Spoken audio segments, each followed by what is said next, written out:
মহানবী হজরত মুহাম্মদ সাল্লাল্লাহু আলাইহি ওয়াসাল্লাম দাজ্জালের আলোচনা করতে গিয়ে বললেন, আমি তোমাদেরকে দাজ্জালের ফিতনা থেকে সাবধান করছি।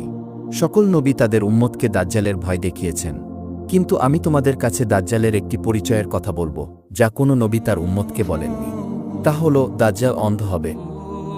নওয়াজ বিন সালমান রাদিয়াল্লাহু আনহু বলেন, একদা দয়াল নবীজি সকালবেলা আমাদের কাছে দাজ্জালের বর্ণনা করলেন। তিনি তার ফিতনাকে খুব বড় করে তুলে ধরলেন। বর্ণনা শুনে আমরা মনে করলাম যে নিকটস্থ খেজুরের বাগানের পাশেই হয়তো দাজ্জাল অবস্থান করছে।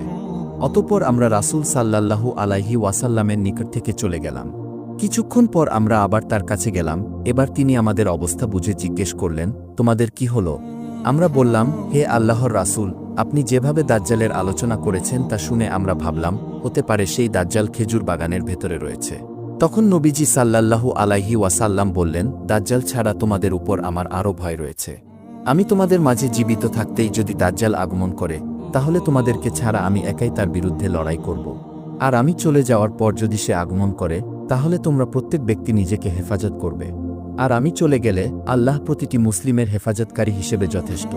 ফাতেমা বিনতে কায়েস রাদিয়াল্লাহু তাআলা আনহু হতে বর্ণিত, তিনি বলেন, আমি মসজিদে গমন করে নবী মুহাম্মদ সাল্লাল্লাহু আলাইহি ওয়াসাল্লামের সাথে নামাজ আদায় করলাম।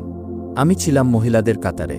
তিনি নামাজ শেষে হাসতে হাসতে মিম্বারে উঠে বসলেন এবং প্রথমে তিনি বললেন, প্রত্যেকে যেন আপন আপন জায়গায় বসে থাকে।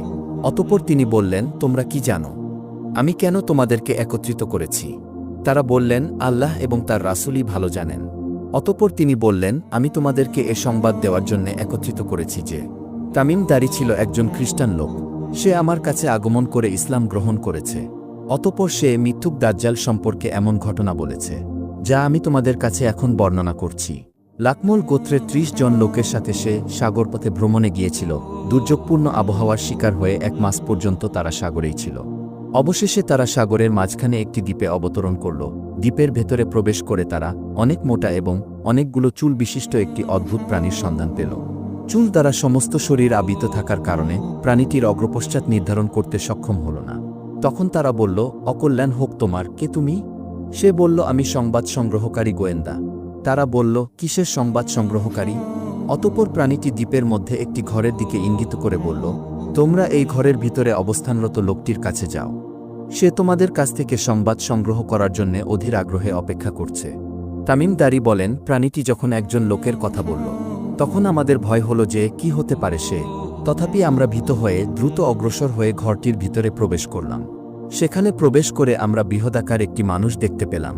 এত বড় আকৃতির মানুষ আমরা ইতিপূর্বে আর কখনো দেখিনি। তার